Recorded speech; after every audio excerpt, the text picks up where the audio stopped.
Hello, good morning, good afternoon, and everybody in between. This is George, this is my mom Kelly, and welcome to our movie reviews for Toy Story 4 and Late Night with Mindy Kaling and Emma Thompson. One of the best, most favorite, I loved it. I thought it was great. But we're going to get to that later. We want to talk about Toy Story 4 first. So, Toy Story 4. Sorry. You're fine. It's okay. She's tired. We're all tired. I have to do this. I was like, we gotta do it now. She was watching an old film called The Harvey Girls.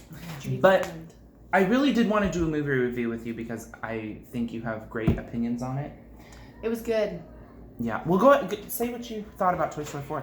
I thought Toy Story 4 was great in the fact that it was very nostalgic, that it brought up feelings and emotions of when you were younger, and the joy and the love that you felt for the old toys that you had. And I was telling him earlier how it made me think of how I wanted my Betty Crocker Easy Bake Oven that my parents had got me like in 1969. Mm-hmm. I love that thing because I love to cook.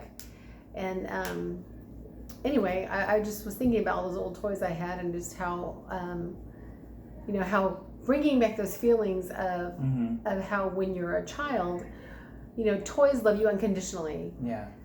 No matter what you're doing, what you're going through, you can always rely on them to love you back. There's an unadulterated joy that comes from it. And I feel like a lot of that is lost as you grow older and as you get, as you grow into adulthood, you gain experiences. I don't think toys nowadays are the same as toys back then.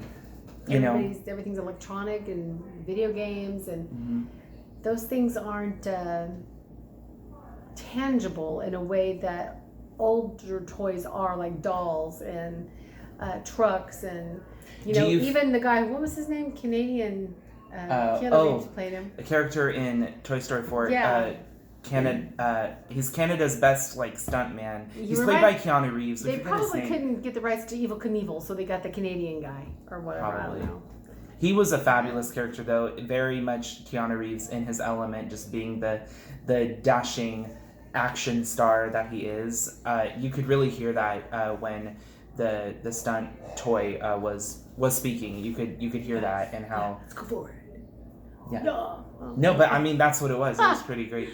It was fun. No, I agree that it had this wonderful nostalgic aura to it. But one of the points that we were talking about was that the producers and the story people, they included that in the film, but they didn't exploit that. If that makes sense. They didn't overuse it, because I feel like there are films where that's all they ride on is this nostalgia feeling of, oh, I remember that when I was little, or I remember that when I was a teenager, and that's all that buoys the narrative. And Toy Story 4 didn't do that. It was actually, I liked it. That was the fact also about Woody kind of growing up and moving on himself and doing something by different. the way, we are going to talk about spoilers in this review. I should have told you that at the beginning. I'm very sorry. But we are going to talk about it because it's pertinent to what we think about the films. So, yeah, I agree. And it's funny because the villain in the film,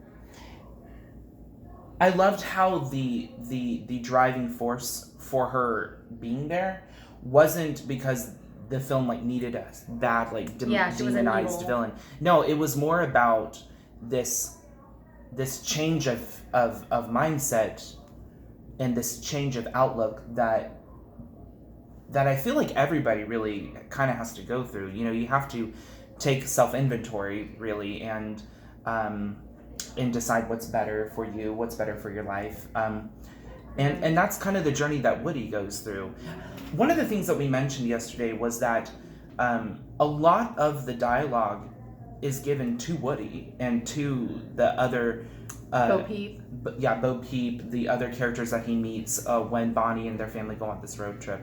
A lot of it is about him and given to him. Forky is there too, but even Forky's kind of there in servitude of. Trash.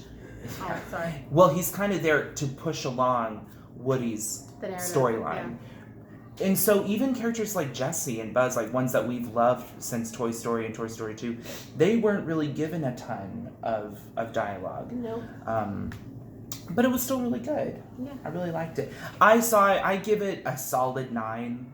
A solid 9. there were moments where I wish it had been a little more compelling. Yeah. But again, like, you can't really say that. It's kind of the same story. Somebody gets lost, they got to go find him, blah blah blah blah Yeah. blah. But Toy Story 2. but at the same time, it was a whole different story. Yeah. Of not so much Forky or Bonnie, but I loved the story of Gabby, the doll. Mm-hmm. That was heartbreaking. Mm-hmm. And to know that, spoiler alert, that she comes out of the factory already defective. Mm-hmm. So who wants somebody defect? Who wants a defective toy? Mm-hmm. Nobody's gonna pick a defective toy because nobody's gonna pay money for that. Right, like almost like your purpose is undermined before you're even given and how the many shot. of us in our own selves, in our own lives, feel defective? Feel that we flub up, we Mm-hmm. mess up. Who's gonna want that? Out of our control, Yeah, which is something that was out of our control. Mm-hmm. And Woody really comes through for her, Mm-hmm. and is really not like a knight in shining armor. He is just genuinely. He shows a lot of valor. I just was really impressed with what he did. Yeah, I agree. And I feel like that speaks to why the film didn't have like a horribly malignant villain, if that makes Right. sense. Like because it wasn't about that. It was more about kind of the journey of self and Right. And let's be And real. giving others the chance to have Right. that same journey. And let's be real, like that's Pixar's whole gig. They're like, okay, let's give toys emotions, let's give fish emotions, let's give Right. cars emotion. Like, that's their whole thing. Yeah. And it's fine, like it's great, because they're able to explore a lot of different things while maintaining a wonderful connection to the audience. They can work those things through those different items, the cars, the fish, those emotions and problems that as humans have. And even that maybe wouldn't be appropriate sometimes on I don't know. There's a lot of things that. Well, it wouldn't come across the same way. Yeah, you doing it with humans. Yeah. Anyway. Oh, sorry. Getting distracted. Apologize. Even the language, like for instance, a few years ago when Finding Dory came out, even that phrase, like Finding Dory, like that is a reference to we're not physically finding her. Obviously, there is a deeper. She's trying to find herself and understand where she came from. But yeah, Toy Story 4, 9 out of 10, almost like it was really, really good. Your children will love it. I loved it. I was crying when who's it? Randy Newman. Who sings the music? Newman, When Randy Newman started singing "You Got a Friend in Me," I started crying because I was just like, "This is my childhood. This is everything. This is what I came here for." So, okay, let's move on. So now that we're moving on, Late Night with Mindy Kaling and Emma Thompson. Okay, I'm just a big Emma Thompson fan. I love everything she does because she does it so well. And I know that she writes, and I don't know that I don't think she had anything to do with writing in this, but she plays this kind of late night. Well, she's a late night talk show host who's won a lot of Emmys, who's established herself. She has a lot of tenure in what she does, and the expectations that she has of herself and of others are pretty high up there. Yeah. And to me, it was a story about refinding herself and what she needed to do to change to be successful in a different way later on in her life. And don't we all have to do that? We all have to change and adjust and grow because times change and people change, and you got to move forward and find different ways to reinvent yourself, and that's kind of what she does. And you're always going to have things working against you, and learning how to cope and overcome those things. It's a big it's not evil, it's good. Well, it's a big journey. Like it's a big way to try and think about it. Mindy Kaling wrote the film, and I have loved Mindy Kaling ever since I saw her in The Office. She was also a writer on The Office, on that show. And a lot of this film is based on her own experience being a woman of color and a woman in a writer's room for a television show, a major television show that has won multiple Emmys. One thing I really liked about the movie, this has probably, anyway, was the scene where she's in the women's restroom and she's crying, and the guy comes out of the stall and he says, "Oh, I'm really sorry." He goes, we we use this bathroom because there are no women writers, so we use it to like do number 2 in. And I was like, you've got to be crapping me. No pun intended. But that's awful. And so the second time that she's in there and a man comes in, I was just in the theater going, get out of the bathroom. Yeah. You know, you have a woman writer now. Yeah. Get out of the bathroom. It really illustrated. It made me mad. It really illustrated the imbalance of it all. Yeah. Like, and it's one of those things where, again, Mindy Kaling, as a writer of the movie, she's drawing from this. She's writing from this experience of being a new writer, having done that for a television show. Yeah, and she did a really good job. The film does a fabulous job of illustrating what it's like in a writer's room and what it's like to write for comedy and write for. It is hard because you write however much and like this much is used, you know, and that's why whatever you say off the top of the cup, what you think is funny might be funny at the time, but to have somebody else say your words and they make it funny, or, you know, that's really difficult. And how it would translate through a camera, right? You know, those are all factors that are brought up in this movie. I'm not an expert, but it seems to me like it would be harder than I what agree. It was. And think about it, you know, with people who write for Saturday Night Live, you know, maybe not necessarily who are performers, like cast members, but who write on the show.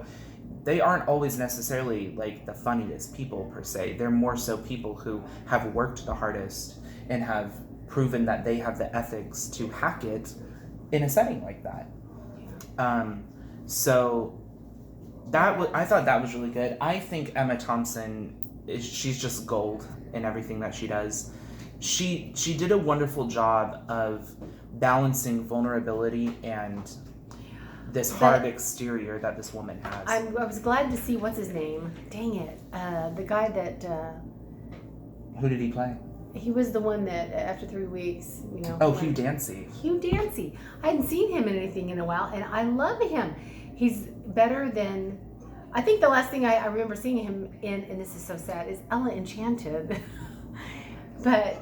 # early 2000s. Yeah, but I think he's just kind of underrated because I think he's good and he's very good looking. I think Mindy Kaling's underrated, to be perfectly honest. Mindy Kaling is one of those people who has worked her way to the person that she is. And that was one of the things, she did an interview with Oprah one time where Oprah asked them, what's the hardest thing you ever did? And Mindy straight up said, learning to let go of people that I knew would get in my way. Yeah. Getting to where I wanted to be. Mindy Kaling owns her own production company, and she's writing movies, and she's doing the dang thing, and it's because she doesn't allow anything to surpass that. It doesn't mean you have to be mean about it. No. It just means that, you know, that's the nature of the business. And that was what was great about Emma Thompson's character, was that she, you know, she'd be sitting and they'd be talking, she'd be like, no, I don't care, you know, like, and it wasn't Don't fill me with stuff that doesn't matter. Right. Because it's not going to matter. She was the epitome of efficiency. Right. And that's why her show was great in the first place. And Mindy Kaling's character, Molly, comes in and really tries to mold that into something that's workable in 2019. So I thought they did a really good job. I thought the film was really funny.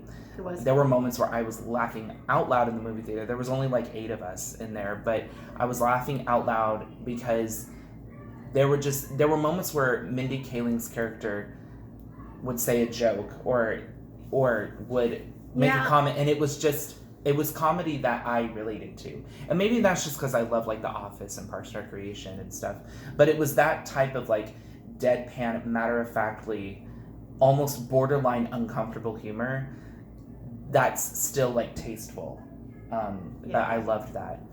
I would give it a solid 7, 8. Yeah, I give it a 7.5, 8ish. It was good. It was funny. A lot of that is carried by Emma Thompson. To be fair, I love Mindy Kaling to pieces, but had she done it with anybody else, I don't think it would have had the same magic. I thought the ensemble of characters and people that they got together were the guys who played the writing staff were so funny. And they weren't stereotypical, but they were very like run-of-the-mill, like, just New Yorker guys who you could tell took this kind of job and had been doing it for a while. The actor who played the head monologue writer, I thought he was very good. I don't know his name. It's terrible because he was also in The Proposal as the guy that's supposed to take Sandra Bullock back to Canada because he's the agent that. No. I'm not talking about him. That's Oh, you're not talking about that guy. No. You're talking about the younger head writer guy that writes the monologues. Of course I'm not going to know his name right now because he was in American Horror Story. He's been in like 6 seasons of American Horror Story. No, that's like her manager guy, the one who manages all the stuff. Yeah. I'm talking about the guy who was always insulting Mindy Kaling. Oh, the monologue writer. Okay. Yeah. I thought he did a really good job. But yeah, overall, I thought it was really feel good. I was glad that there were no like love sex scenes and stuff. That stuff I've seen enough of that stuff. People need to leave some things to the imagination, really, anymore. Yeah. But they don't. Scene tease. They just like to put it all instead out there. Instead of a strip tease, it's a scene tease. Well, they need to tease something. I need to tease something. No, I'm kidding. Yeah, I give it a 7.5. I get a 7.58ish in that area. I really enjoyed it. I'm really glad I went and saw it. I'm glad that people financed it because I feel like it's a story. It was a good story. And the ending speech that Emma Thompson gives to her audience was written so well. And John Lithgow. Oh my gosh. Mm-hmm.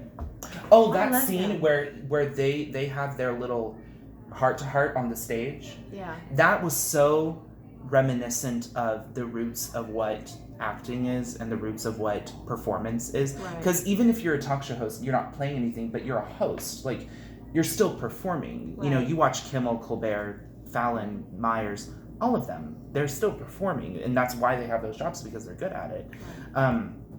Some good more than others, but that, and it was very reminiscent of that. And John Lithgow really, I don't think anybody else could have equaled Emma Thompson's energy and the